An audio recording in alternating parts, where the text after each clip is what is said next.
ഈജിപ്തിൽ നിന്ന് രക്ഷപ്പെടാനായിട്ട് ദൈവം മോശയെ ഉപയോഗിച്ച കാര്യം നമുക്ക് എല്ലാവർക്കും അറിയാം. ഉടൻ തന്നെ ദൈവം ഒരു വലിയ അത്ഭുതം ചെയ്തു. ചെങ്കടൽ രണ്ടാക്കി. പല ബൈബിൾ പണ്ഡിതന്മാരും പറയുന്നത് അവർ ഈജിപ്തിൽ അടിമകളായിരുന്ന ആ സ്ഥലത്തിന്റെ തൊട്ടടുത്തുള്ള ഈ ഭാഗത്താണ് ഈ അത്ഭുതം സംഭവിച്ചത് എന്ന് പറയുന്നു. പക്ഷെ അതിനെ ചില പണ്ഡിതന്മാർ അംഗീകരിക്കുന്നില്ല. അതിനേക്കാളും നല്ല വലിപ്പമുള്ള ഈ കടലിന്റെ ഈ ഭാഗത്താണ്, അതായത് ഈജിപ്തിൽ നിന്ന് 150 മൈൽ, ഏകദേശം 241 കിലോമീറ്റർ അകലെയുള്ള ഈ സ്ഥലത്ത് വെച്ചാണ് ആ അത്ഭുതം സംഭവിച്ചത് എന്ന് പറയുന്നു. അപ്പോൾ ഇതിലേതാണ് ശരി എന്ന് ചോദിച്ചാൽ, ബാത്തിമെട്രിക് മാപ്പിംഗ് വഴി ഇപ്പോൾ പുതിയ ചില തെളിവുകൾ കിട്ടിയിട്ടുണ്ട്. ഇതിൽ ഏതോ ഒരു ഭാഗത്തിലാണ് ദൈവം ചെങ്കടൽ രണ്ടാക്കിയത് എന്ന് ഈ മാപ്പിംഗ് ഉറപ്പിച്ചു പറയുന്നുണ്ട്. ഇദ്ദേഹത്തിന്റെ പേരാണ് ടിം. ചെങ്കടലിൽ കൂടി കടന്നു എന്ന് പറയുന്ന എല്ലാ സ്ഥലങ്ങളെക്കുറിച്ചും പഠിക്കാനായിട്ട് തന്റെ ജീവിതത്തിലെ 25 വർഷമാണ് ഇതിനു വേണ്ടി അദ്ദേഹം ചെലവാക്കിയത്.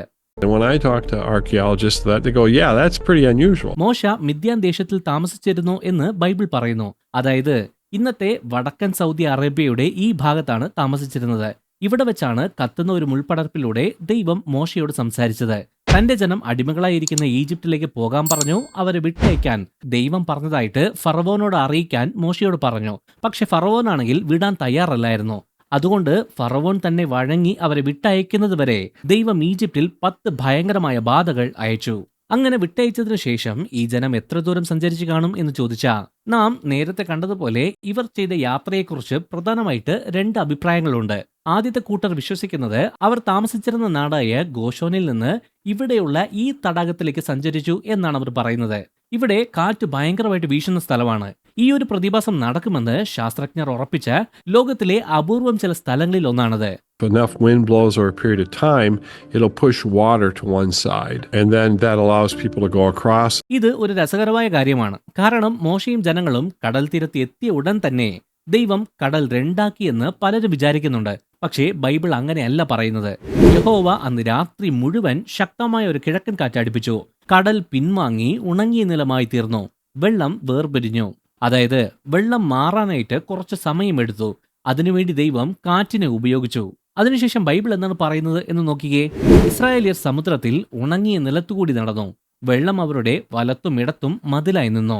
കാറ്റ് വെള്ളത്തെ തള്ളി മാറ്റി ഒരു ഉണങ്ങിയ വഴി ഉണ്ടാക്കിയ ശേഷം ആ വെള്ളം നല്ല ശക്തിയായിട്ട് തിരിച്ചു വരുമ്പോൾ അതിന്റെ താഴെയുള്ള മണ്ണിൽ ചില പ്രത്യേകതകൾ ഉണ്ടാകും എന്ന് ശാസ്ത്രജ്ഞർ കണ്ടെത്തിയിട്ടുണ്ട്. ഇത് ബൈബിളിൽ പറയുന്ന കാര്യങ്ങളുമായി നല്ലതുപോലെ യോജിക്കുന്നുണ്ടെന്ന് തോന്നാം. പക്ഷേ അവിടെ ഒരു പ്രശ്നമുണ്ട്. ഫറവോൻ മോശയെയും ജനത്തെയും ഈജിപ്തിൽ നിന്ന് പൊയ്ക്കോളാൻ പറഞ്ഞു. കുറച്ചു കഴിഞ്ഞിട്ട് വിടാൻ പാടില്ലായിരുന്നു എന്ന് അവന് മനസ്സിൽ തോന്നി. അതുകൊണ്ട് അവന്റെ അടിമകളെ തിരിച്ചു കൊണ്ടുവരാൻ അവൻ തീരുമാനിച്ചു എന്ന് ബൈബിൾ പറയുന്നുണ്ട്. അങ്ങനെ ഫറവോനും അവന്റെ രഥങ്ങളും മോശയെയും ഇസ്രായേൽ മക്കളെയും പിന്തുടർന്ന് കടലിലുണ്ടായ ആ ഉണങ്ങിയ നിലത്തുകൂടി പോയ സമയത്ത് കൈ നീട്ടാനായിട്ട് ദൈവം മോശയോട് പറഞ്ഞു. അങ്ങനെ വെള്ളം തിരിച്ച് അതിന്റെ സ്ഥാനത്തേക്ക് വന്നു. ബൈബിൾ പറയുന്നു, വെള്ളം തിരിച്ചൊഴുകി രഥങ്ങളെയും കുതിരയെയും ഇസ്രായേലിയരെ പിന്തുടർന്ന് സമുദ്രത്തിലെത്തിയ ഫറവോന്റെ മുഴുവൻ സൈന്യത്തെയും മുക്കിക്കളഞ്ഞു. അവരിൽ ഒരുവനും ജീവനോടെ ശേഷിച്ചില്ല. പക്ഷേ ഇതിലുള്ള ഒരു പ്രശ്നം എന്താണെന്ന് വെച്ചാൽ, ഇവിടെയുള്ള ഈ തടാകത്തിന് അത്ര വലിയ ആഴമൊന്നും ഉണ്ടായിരുന്നില്ല. How did they drown Pharaoh's army in a shallow body of water? Because, obviously it comes back as a wall and knocks you over, but it's still probably only going to be about 3 or 4 or 5 feet deep. So you just stand up after the initial shock. പക്ഷേ Bible അങ്ങനെയല്ല പറയുന്നത്. അവർ മുങ്ങി മരിച്ചു എന്ന് Bible വ്യക്തമായി പറയുന്നു. അതുകൊണ്ട് തന്നെ ചെങ്കടൽ രണ്ടാക്കിയത് വളരെ വലിയൊരു സംഭവമായിരിക്കണം. അതുകൊണ്ടാണ് രണ്ടാമത്തെ കൂട്ടർ ഇതിൽ നിന്നും തികച്ചും വ്യത്യസ്തമായ മറ്റൊരു സ്ഥലത്തെ നിർദ്ദേശിക്കുന്നത്. ഗൾഫ് ഓഫ് അഖബ എന്നറിയപ്പെടുന്ന ഈ കടലിനെ കുറിച്ചാണ് അവർ പറയുന്നത്. This gorge, sand or whatever has pushed out, and there is a flat area called Nuweiba Beach. ഈ കടലിന്റെ അടിത്തട്ടിൽ നിന്ന് ഞെട്ടിക്കുന്ന ചില തെളിവുകൾ കണ്ടെത്തിയിട്ടുണ്ട് എന്ന് ഈ കൂട്ടർ അവകാശപ്പെടുന്നുണ്ട്. നേരത്തെ പറഞ്ഞ സ്ഥലത്തിൽ നിന്ന് വ്യത്യസ്തമായിട്ട് ഇസ്രായേൽ മക്കൾക്ക് ഇവിടെ എത്തണമെങ്കിൽ ഈ മലകൾക്കിടയിലൂടെ സഞ്ചരിക്കണമായിരുന്നു. ഈ മലകൾക്കിടയിൽ നല്ല കാറ്റും ഉണ്ടാകും. ഈ വഴിയിലൂടെ അവർ കടലിന്റെ അടുത്ത് എത്തിക്കഴിഞ്ഞാൽ വേറെ അങ്ങോട്ടോ ഇങ്ങോട്ടോ പോകാൻ അവർക്ക് ഒരു മാർഗവും ഇല്ല. They knew they were in a trapped situation, and that is when Pharaoh decided to come after them. ഇത് മനസ്സിൽ വെച്ചുകൊണ്ട് ഇസ്രായേൽ മക്കൾ കടൽ തീരത്ത് എത്തിയ ഉടനെ മോശയോട് പറഞ്ഞത് എന്താണ് എന്ന് നോക്കിക്കേ.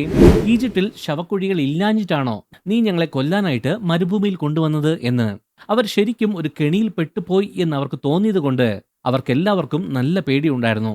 ചെങ്കടൽ കടന്നത് ഇവിടെയായിരിക്കുമെന്ന് രണ്ടാമത്തെ കൂട്ടർ പറയാനുള്ള പ്രധാന കാരണങ്ങളിലൊന്ന് ഇതാണ്. ഇസ്രായേൽ ജനം ഒരുപക്ഷെ ഇവിടെ വെച്ചാണ് ഫറവോനെ കണ്ടതെങ്കിൽ അവർ ഭയങ്കരമായിട്ട് പേടിച്ച് നിലവിളിക്കേണ്ട കാര്യം ഉണ്ടാകില്ല. കാരണം ഓടി രക്ഷപ്പെടാൻ ഇഷ്ടംപോലെ സ്ഥലമുണ്ട്. You could see that they would have been surrounded by gorges, and that would have led them down to the sea, and they would have been trapped there.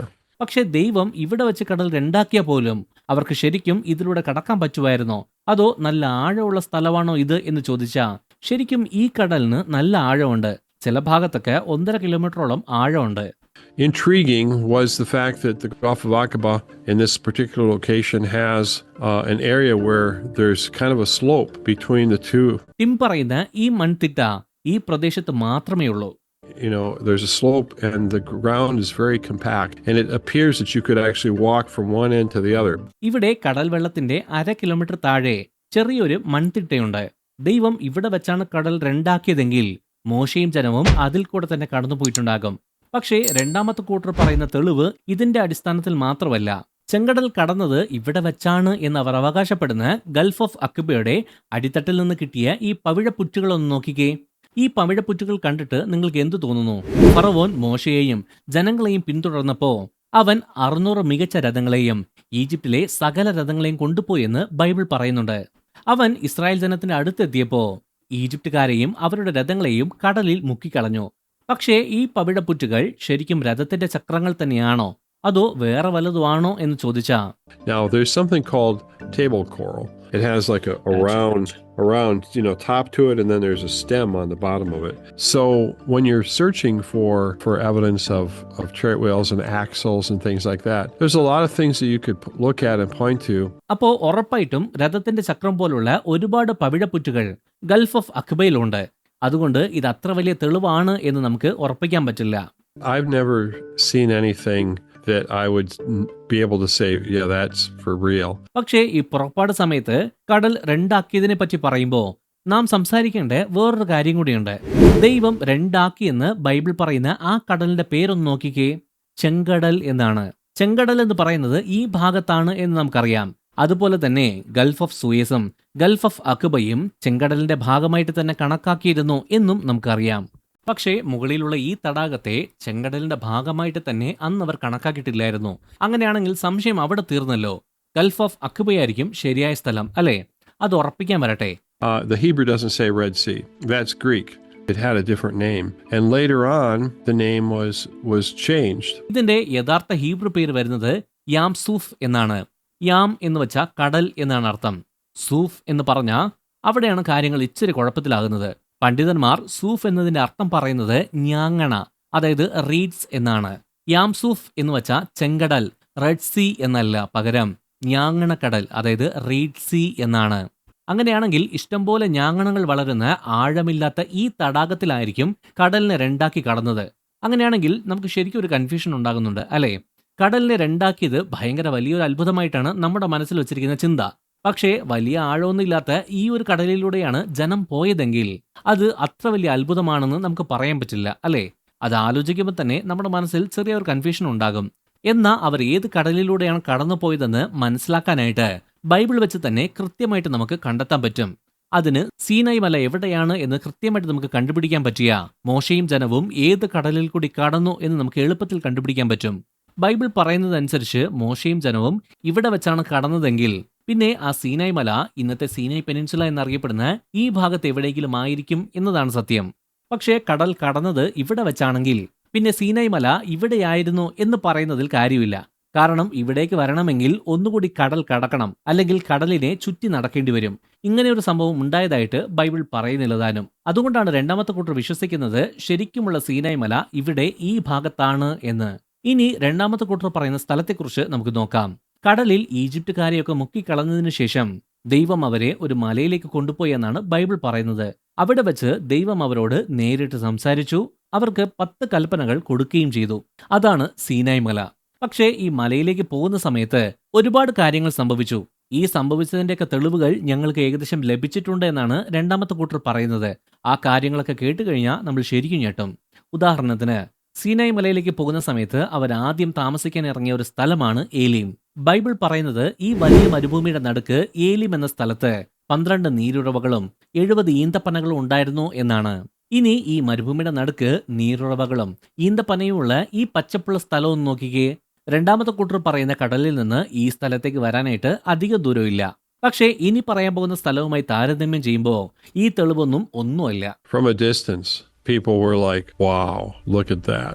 Because it's a unusual stone that is in the middle of nowhere, but you can say that is something. That's a landmark right there. ഏലിം വിട്ട് പോയതിനു ശേഷം നല്ല വരണ്ട മരുഭൂമിയിലൂടെ യാത്ര ചെയ്തപ്പോൾ ആളുകൾക്ക് നല്ല ദാഹമുണ്ടായി എന്നാണ് ബൈബിൾ പറയുന്നത്.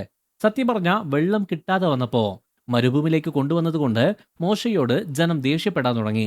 അപ്പോഴാണ് ദൈവം ഇങ്ങനെ പറഞ്ഞത്, അവിടെ ഹോരേബിലെ പാറമേൽ ഞാൻ നിന്റെ മുമ്പിൽ നിൽക്കും, നീ പാറയെ അടിക്കണം, അതിൽ നിന്ന് ജനത്തിന് കുടിക്കാൻ വെള്ളം പുറപ്പെടും എന്ന്. ഈ പാറയ്ക്ക് 50 അടിയോളം പൊക്കമുണ്ട്. ഇതിന്റെ കറക്റ്റ് നടുക്കായിട്ട് ഈ പാറ പിളർന്നിട്ടുമുണ്ട്. മാത്രമല്ല ഈ പാറ ഇരിക്കുന്ന കുന്നിന്റെ താഴെയായിട്ട് വെള്ളം ഒഴുകി തേയ്മാനം സംഭവിച്ച പോലെയുള്ള ഞെട്ടിക്കുന്ന തെളിവുകളും ഉണ്ട്. ഭയങ്കര വേഗത്തിൽ വലിയ അളവിൽ വെള്ളം കുത്തിയൊഴുകുമ്പോൾ ഉണ്ടാകുന്ന പോലത്തെ തേയ്മാനമാണ് ഇതെന്ന് ചിലർ വിശ്വസിക്കുന്നുണ്ട്. നാം നേരത്തെ പറഞ്ഞതുപോലെ ഇത് മരുഭൂമിയുടെ നടുക്കായതുകൊണ്ട് തന്നെ ഈ തേയ്മാനത്തിന്റെ പാടുകൾ ശരിക്കും ഞെട്ടിക്കുന്നതാണ്. പക്ഷേ ഈ സ്ഥലത്ത് നിന്ന് അവർ കണ്ടുപിടിച്ചത് ഇത് മാത്രമല്ല. മോശെ പാറയിൽ അടിച്ചതിനു ശേഷം അതിൽ നിന്ന് ഒഴുകിയ വെള്ളം ആളുകൾ കുടിച്ചപ്പോ ഈ മുകളിൽ താമസിച്ചിരുന്ന അമലേക്കിയർ താഴേക്ക് വന്ന് ഇവരുമായി യുദ്ധം ചെയ്തു എന്നാണ് ബൈബിൾ പറയുന്നത്. And when I talked with archaeologists, they all said that that location would be one that would attract a lot of people because of what it was. High places where there were religious ceremonies. And so there was a battle. ഇതൊക്കെ കാണുമ്പോൾ രണ്ടാമത്തെ കൂട്ടർ പറയുന്നതാണ് ശരിയെന്ന് നമുക്ക് തോന്നും, അല്ലേ? പക്ഷെ ഉറപ്പിക്കാൻ വരട്ടെ, കാരണം ഒന്നാമത്തെ കൂട്ടർക്കും ചില രസകരമായ തെളിവുകൾ പറയാനുണ്ട്. പക്ഷേ അതിനു മുമ്പ് യഥാർത്ഥ സീനായ് മലയാണെന്ന് രണ്ടാമത്തെ കൂട്ടർ വിശ്വസിക്കുന്ന ആ സ്ഥലമൊന്ന് നിങ്ങൾ കാണണം. ഈ പ്രദേശത്തുള്ള മറ്റ് മലകളെക്കാളൊക്കെ ഉയർന്നു നിൽക്കുന്ന ഒരു മലയാണിത്. അവിടെ കണ്ടെത്തിയ കാര്യങ്ങൾ ശരിക്കും അമ്പരിപ്പിക്കുന്നതാണ്. അമലേക്കരെ തോൽപ്പിച്ചതിനു ശേഷം ഇസ്രായേൽ ജനം കുറച്ചുകൂടി മുന്നോട്ട് യാത്ര ചെയ്തു. അങ്ങനെ അവർ ദൈവത്തിന്റെ പർവ്വതം എന്നറിയപ്പെടുന്ന സീനായ് മലയിലെത്തി. അവിടെ എത്തിക്കഴിഞ്ഞ ഉടനെ ആ കൂറ്റൻ മലയുടെ മുന്നിൽ അവർ താമസിക്കാൻ തുടങ്ങി. ആ സമയത്ത് ദൈവം തീ, മിന്നൽ, ഇടിമുഴക്കം എന്ന രീതിയിൽ ആ മലയിലേക്ക് ഇറങ്ങി വന്നു. ശേഷം വലിയ ശബ്ദത്തിൽ ഇസ്രായേൽ മക്കൾക്ക് 10 കൽപ്പനകൾ നേരിട്ട് പറഞ്ഞു കൊടുത്തു. ദൈവ സാന്നിധ്യത്തിന്റെ ശക്തി എത്രത്തോളം വലുതായിരുന്നു എന്ന് ചോദിച്ചാൽ ദൈവത്തിന്റെ ശബ്ദം കേട്ട് ജനങ്ങൾ പേടിച്ചുപോയി. ദൈവത്തിനും മനുഷ്യർക്കും മധ്യസ്ഥത നിൽക്കാൻ അവർ മോശയോട് ആവശ്യപ്പെട്ടു എന്ന് ബൈബിൾ നമ്മോട് പറയുന്നു. 10 കൽപ്പനകൾ കൊടുത്തപ്പോൾ ഇത്രയും പേടിപ്പിക്കുന്ന രീതിയിലുള്ള തീയും മിന്നലും ഒക്കെ ആയിട്ട് ദൈവം ഇറങ്ങി വന്നതിന്റെ കാരണം എന്താണ് എന്ന് നിങ്ങൾക്ക് ചിലപ്പോൾ സംശയം ഉണ്ടാകും. പക്ഷേ അതിനുള്ള ഉത്തരം ചിന്തിക്കുന്നതിനേക്കാളും വളരെ ആഴമുള്ളതാണ്. പക്ഷേ അത് നിങ്ങൾ മനസ്സിലാക്കണമെങ്കിൽ ശേഷം എന്താണ് സംഭവിച്ചതെന്ന് നിങ്ങൾ മനസ്സിലാക്കേണ്ടത് അത്യാവശ്യമാണ്.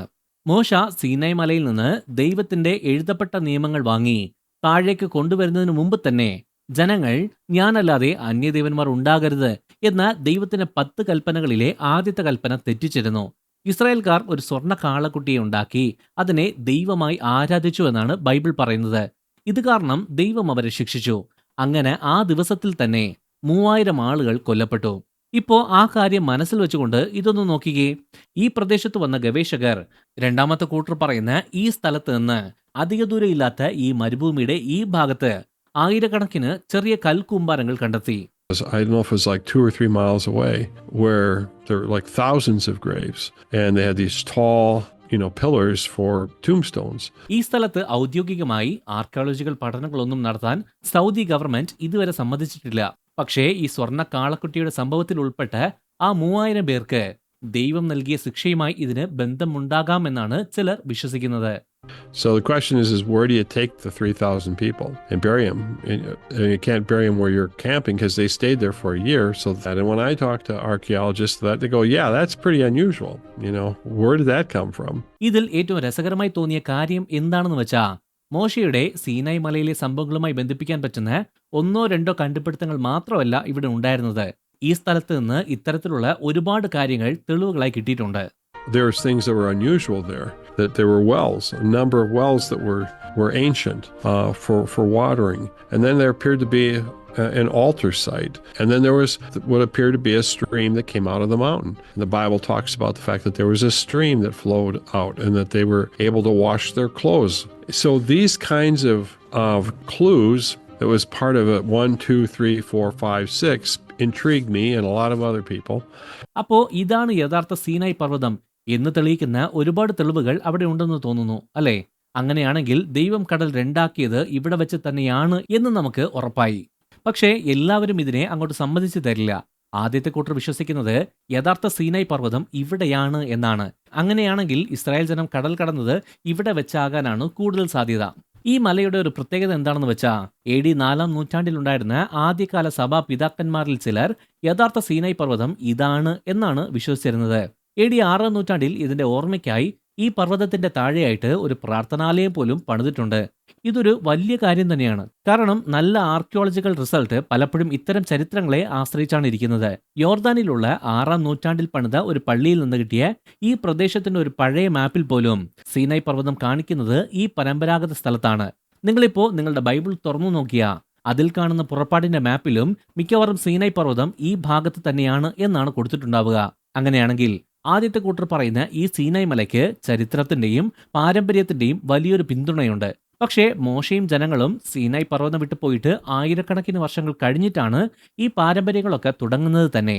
ഇനി രണ്ടാമത്തെ കൂട്ടർ പറയുന്ന സീനായ് മലയ്ക്ക് ഒരുപാട് ആർക്കിയോളജിക്കൽ തെളിവുകൾ ഉണ്ടെന്ന് നമുക്ക് തോന്നുന്നെങ്കിലും അതിൽ ഒന്നിനെ പോലും ഗവേഷകർ സ്ഥിരീകരിച്ചിട്ടില്ല. കാരണം ഈ പ്രദേശത്ത് ഗവേഷണം നടത്താൻ സൗദി ഗവൺമെന്റ് ഇതുവരെ സമ്മതിച്ചിട്ടില്ല.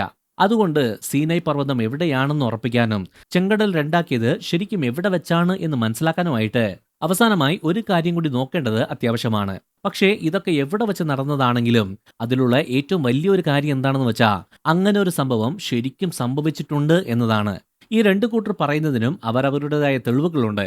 തന്റെ ജനത്തെ ഈജിപ്തിൽ നിന്ന് പുറത്തു കൊണ്ടുവരാനായിട്ട് ദൈവം ഇത്രയും അത്ഭുതങ്ങൾ ചെയ്തതിനും സീനായ് മലയിൽ വെച്ച് ജനങ്ങളോട് ഇത്രയും ശക്തിയോടെ സംസാരിച്ചതിനും ഒരൊറ്റ കാരണമേ ഉള്ളൂ: താൻ പരിശുദ്ധനാണെന്നും ആരാധനയ്ക്ക് യോഗ്യനാണെന്നും ജനത്തെ കാണിക്കാൻ വേണ്ടിയാണ്.